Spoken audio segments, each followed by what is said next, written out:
Hi everybody, thank you for joining. My name is Waylon with Salon Scheduling Solutions, and what we'll be going over today is how a service provider or a staff member of your salon or spa would use this software. It comes in really handy for independent stylists, independent providers, uh, for a number of reasons. One is they have full control over their schedule 24 hours a day, anywhere they have an internet connection. That's huge because it really keeps them in touch with their book. Um, and that's kind of what we'll show you today. Is we'll show you how to set a provider up and how she manages her own book, her own products, and everything like that. Let me start out by showing you an example of what's going to be related. What we're going to do on the back side will show up here on the front side. And what we're talking about is how she'll set up her own profile, how she'll put in her own picture. Of course, she'll set up a phone number that she wants to be called at. Some providers really prefer to be called on their own cell phone because they like to take care of their own book. Some salons just set it up to where they all call the same number. Either way is really fine. So, another thing we'll be looking at is how a provider will set up her services. This is super easy to do, and we'll go into this here in a minute. Each of the services are broken up into categories because one stylist or provider may offer several different categories, such as hair and makeup, two totally different things, but we don't want them getting lost in the shuffle here. So, another really cool thing is the products category. This is where a provider can sell her own products. It can actually help boost sales by selling online. So, we'll show how to set that up as well. Let's go ahead and get started. We're going to go ahead and log in as Kelsey. She's a provider here at our fake salon.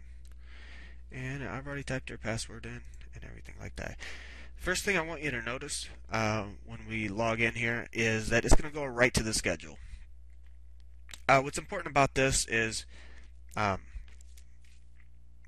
everything revolves around the schedule. You can do anything basically that you want to from the schedule. And it shows basically her available hours, her appointments, her clients, and she's in full control of this 24 hours a day. Like I said, anywhere she has an internet connection. Some other things she can do here with the schedule. We're not going to go too much into the schedule today. We're going to cover these buttons up here and what they do. But we'll go into a little bit. Why it makes it so easy is when a provider logs in, she can quickly see what she has for the week, and so she can make plans and make plans around work basically. But if somebody one of her clients call, and she needs on a certain day like the 10th, it's super easy for her just to click 10th, and that week will pull up. So she'll be able to see exactly what she has available on that week. So another thing we're going to point out here is the skip weeks. Say for example you're rescheduling a client, they like to come in every 6 weeks. Bang, just click down, and you have full range of weeks. Really just takes the calendars out of play, so you don't have to go 1, 2, 3, 4, 5. So you don't have to count. Just makes it real easy. So let's go into hours, and the hours directly correlate with the schedule down here. A little bit more about the schedule is the dark is when you're marked out. The light is when you're marked in. So it makes it really easy for you to see what you have available. If you notice, they're doing a split shift here. Maybe they like to take a little lunch right here. And let's go ahead and get into the hours and see how it affects the calendar. We just start by clicking on the hours tab up here, and it's going to bring up a list of all the hours that we have.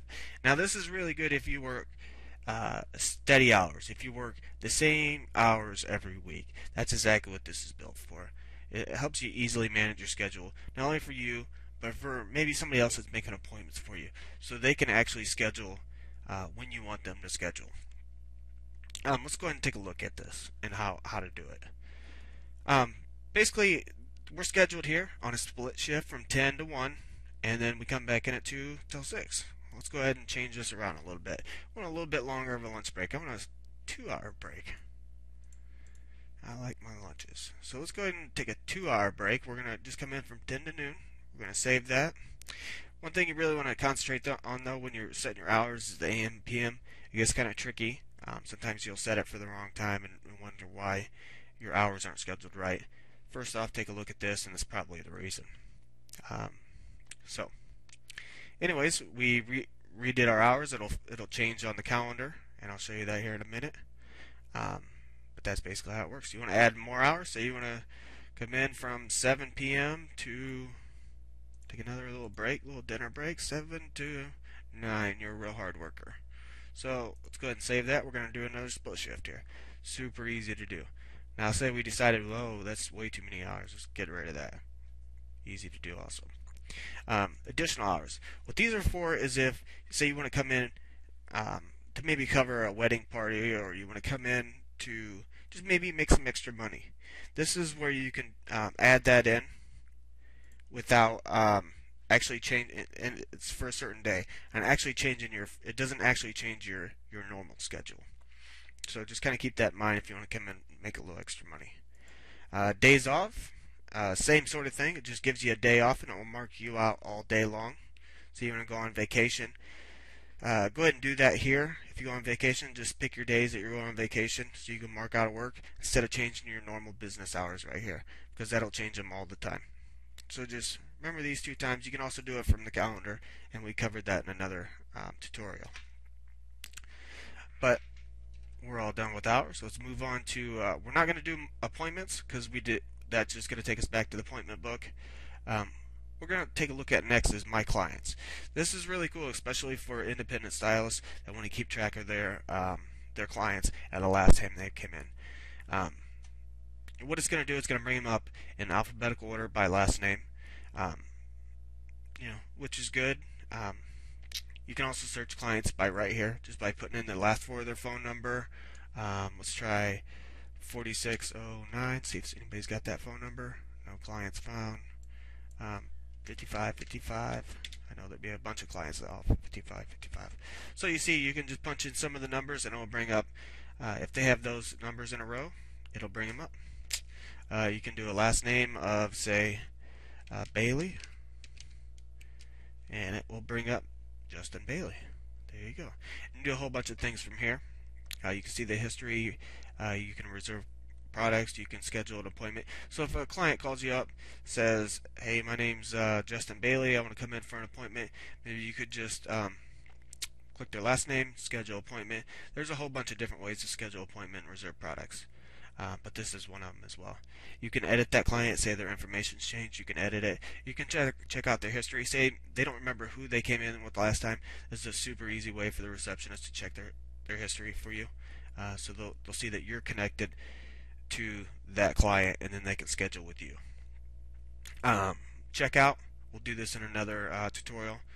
This is basically just record keeping. If you like to keep records on who you've done and how much money you've made and all that good stuff, just do this every time. It's a really good accounting system. But what we're going to move into next is products, and then what I'm going to show you is how to set up a product. So we're going to go ahead and add a product here. We're going to call it lip gloss, and then basically you can just sell your product down here, why it has such a great benefit for the client and why they need your lip gloss. You can browse, you can take a picture of it, you can put your own picture in there, or you can do a stock photo from the company that owns it or produces it, and you just pick what category it should go under. And as we talked about earlier, it lets the categories just kind of help everything from not getting lost and mixed around. So inventory, really self-explanatory. Product cost, product size, if there's a size on it. So that's it with that. Again, reports we'll do later. I want to show you this is called messages. This is pretty cool. This is where the clients can actually message you, tell you exactly what they had in mind before they come in, or ask you a question about your services before they actually come in. So like this one says from Don Solomon, "Hey Casey, Kelsey, I have some pain in my lower back. Is there anything you can do for it until my appointment?" So it's a really good way for you. You can actually reply right here to your client. It'll go to their cell phone. So it's a really good way to keep customer service. It's super easy. We're going to move on to My Services. This is really cool. It's super easy to create a service, and this is what will reflect on the front side. So you want to make this look really nice. Same with products actually.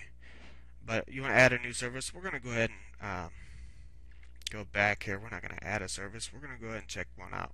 Just change it up a little bit. Half hour massage. We put it under the massage category, of course, because that's what it is. This is where you're going to sell your service. Explain why they need to come in. Or say, for example, this is another really good spot to put this. Say, for example, your Tuesdays are slow. So you're sitting around all day Tuesday, and you want to run specials on Tuesday. That's probably where you'd put it so people can actually book their appointment, fill you up on Tuesday, so you can make more money on Tuesday, so you're not sitting around. Um, Again, you can browse your own pictures there, set a time limit. This time limit is kind of interesting. What the time limit wants is how long it takes you to actually prepare for that service, do the service, and then clean up and be ready for your next client. So this, for example, this is a half-hour massage, but they're going to mark out 45 minutes. They need 15 minutes for cleanup and a short break before their next appointment. Put a price on it. If the service is taxable, great. Go ahead and click that box, and it will keep track of you in the checkout. Is it hidden from public? There may be some services that you don't want people to book online with. Go ahead and just hide it from the public, and they'll never even know about it. But you'll be able to schedule that on the schedule and keep track of the pricing and everything like that. So super easy to do. So let's go ahead and move on to my options. This is really cool. It's kind of like a website within a website, and this is where each of your providers get their own personal page to sell themselves, and that's what we showed you at the beginning of the tutorial here. So this is really neat. This is where you can design your site just like the salon owner can design the overall site. You have full control over your own look on your page. You can have somebody design this professionally, or you can just do it yourself. You start out putting your name, your first name, your last name, whatever you want clients to see. Maybe you put master hairstylist in your last name, or master stylist, or however you want to brand yourself. You put the phone number like we talked about. Some places like to put their own phone number. Some places like to put the salon number. This is your username. Your salon owner is going to set this up, and you can get with them when they initially set you up for a good username and password. This is what you're going to log in with. Email address, if you want to get email notification and updates of your messages or your appointment updates, you can put your email address in. Phone number, again with the cell phone provider, we've talked about that a couple different times. Is calendar public? This is where you can choose to have your calendar public or not. If you don't have it public, it'll say please call for an appointment. If it is public, it'll allow customers to book right online. Of course, she wants to get text message notifications and updates of her appointment book, so she knows when people schedule online. If there's any conflicts, she can change it pretty quickly. Put a nice little pretty picture of herself, and went ahead and saved it. So that's pretty much everything with the profile. That's all we're going to cover in this episode. We'll get to payments and reports in our next episode, so follow along. Appreciate it, and we'll see you in the next one.